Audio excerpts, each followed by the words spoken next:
नमस्कार साथियों, आज की वीडियो में बात करेंगे गेहूं की टॉप ऐसी 3 किस्मों के बारे में जो कि आपको 62 से लेकर 65 मन प्रति एकड़ तक उत्पादन दे सकती हैं। पिछले सालों में किसान साथियों ने उत्पादन लिए भी हैं। 25 से 28 क्विंटल प्रति एकड़ तक उत्पादन हुआ है। अगर पैदावार की बात करूं तो ये टॉप ग्रेड की पैदावार है एक सामान्य किसान के लिए, क्योंकि यहाँ पर जो किसान साथी अपने खेतों में खेती करते हैं उसमें वो कई सारे फैक्टर्स इफेक्ट करते हैं जिनकी वजह से इनका उत्पादन 40 से 42 क्विंटल प्रति एकड़ तक नहीं हो पाता, जैसा कि साइंटिस्ट सजेस्ट करते हैं। और साइंटिस्ट जो बताते हैं कि ये किस्म आपको लगभग 90 मन प्रति एकड़ तक उत्पादन दे देगी, तो उसके पीछे के कई सारे फैक्टर्स होते हैं जो कि इफेक्ट करते हैं और हमारे उत्पादन उतने ज्यादा नहीं हो पाते। इसलिए किसी भी प्रकार के छलावे में और बहकावे में ना आए, आप वो किस्में सेलेक्ट कर लें जो कि अच्छे उत्पादन देती हैं और सही समय से बिजाई कर दें और सही प्रकार से ट्रीट करके गेहूं की बिजाई करेंगे तो आपको सामान्य से ज्यादा उत्पादन अच्छा देखने को जरूर मिलेगा।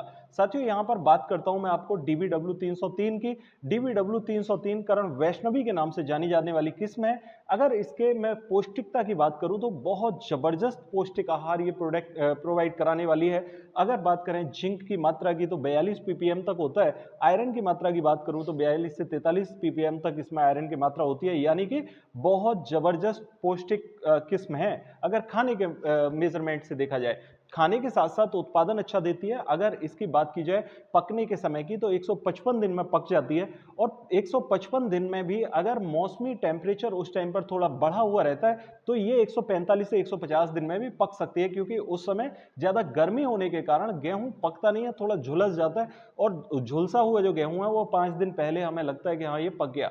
साथियों, अगर इसकी लंबाई की बात की जाए तो ये लगभग 98 से 100 सेंटीमीटर तक लंबाई दे देती है, यानी कि भूसा भी बहुत जबरदस्त होता है। तो अगर बात करूं यहां पर कि किन किन क्षेत्रों के लिए ये सहायक है, तो देखिए राजस्थान, MP यानी कि मध्य प्रदेश और हरियाणा, पंजाब, उत्तर प्रदेश और उत्तराखंड के जो तराई वाले क्षेत्र हैं वहां पर भी इसकी बिजाई की जा सकती है। जम्मू में इसकी बिजाई करी जा सकती है। तो बढ़िया उत्पादन देती है और बहुत सारे हमारे भारत के क्षेत्रों को कवर करती है, इसलिए आप इसका चुनाव कर सकते हैं। साथियों, अगर मैं बात करूं यहां पर दूसरी किस्म की, तो दूसरी किस्म है यहां पर DBW 327, जिसे कि हम करण शिवानी के नाम से जानते हैं।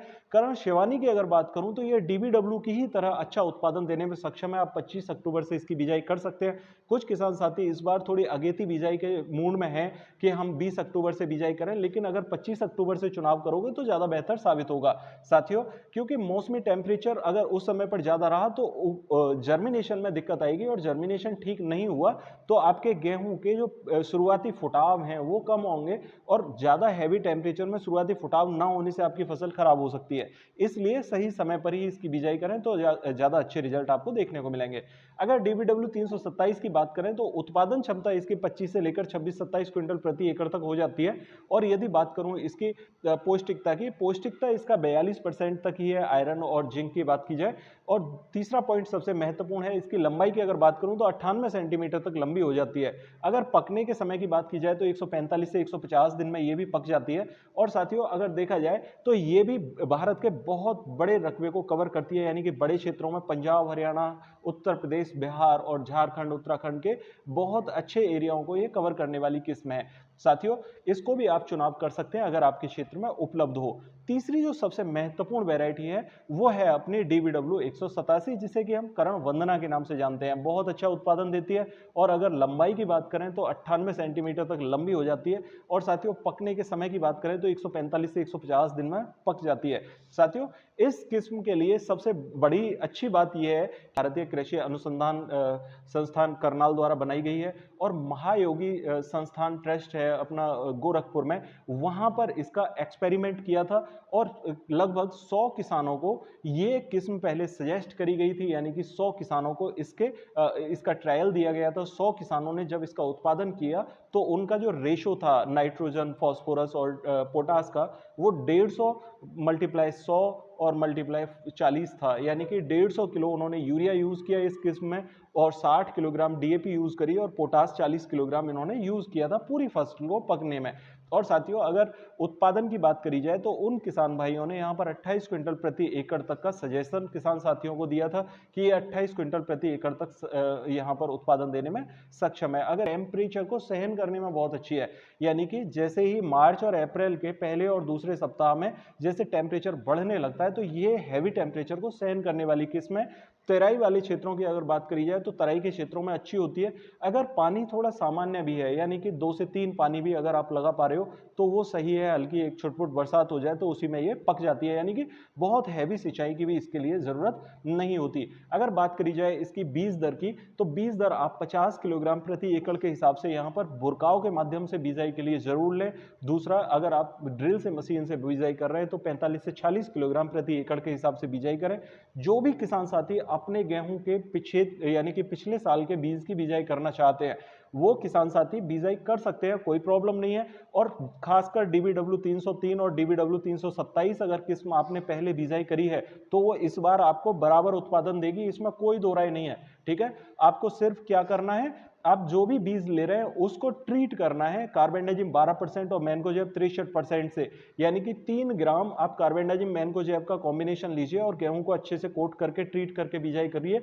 और दूसरा एक और पॉइंट बता दूं मैं आपको, अगर आपके पास लिक्विड डीएपी रखी हो, ठीक है, तरल डीएपी जिसे हम बोलते हैं, जो कि एक बॉटल आती है नैनो वाली, उसमें से आप 5 ml प्रति किलो गेहूं पर ट्रीट कर लीजिए। ठीक है, डीएपी से, यानी पहले फंगिसाइड से ट्रीट कर लिया, कोट कर लिया, फिर हमने उसे 2 से 3 घंटे के बाद में डीएपी से ट्रीट कर लिया। डीएपी से कैसे ट्रीट करना है कि लगभग हमारा जो गेहूं पड़ा हुआ है बीज का, उसमें 5 ml प्रति किलो के हिसाब से, यानी कि जैसे 10 किलोग्राम गेहूं है तो हमें 50 ग्राम डीएपी उसमें अच्छे से कोट कर लेनी है।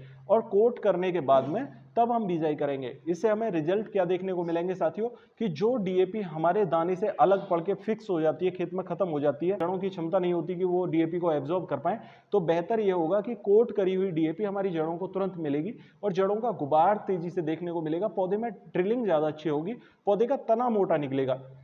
इससे हमें फुटाव में बहुत अच्छे लाभ देखने को मिलेंगे।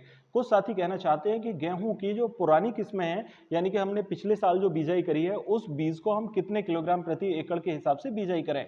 तो यहां पर आपको नॉर्मली 55 किलोग्राम गेहूं तो लेना ही है। फिर भी अगर 60 किलोग्राम प्रति एकड़ के हिसाब से बिजाई करोगे आप छिड़काव की विधि से, तो आपके लिए बहुत बेहतर साबित होगा। दूसरा पॉइंट मैं आपको बता दूं, सीड ड्रिल से अगर पुरानी गेहूं की बिजाई कर रहे हो तो 50 किलोग्राम सीड ड्रिल से आपको डालना होगा, इतना बिजाई आपको जरूरी है। साथियों, अगर इस टाइप की बिजाई आप करोगे तो आपको बढ़िया रिजल्ट मिलेंगे। समय समय पर आपको यह भी बताता रहूंगा कि किस टाइप से हमें ट्रीट करना है, किस टाइप से हमें बेसल डोज डालना है और आगे गेहूं का ट्रीटमेंट कैसे करना है। साथियों, आशा करता हूं कि ये बात आपको समझ आई होगी, और फिर भी अगर आपकी कोई क्वेरी हो तो कमेंट बॉक्स में जरूर पूछेगा, और यदि चैनल पर नए आए हैं तो चैनल को सब्सक्राइब करना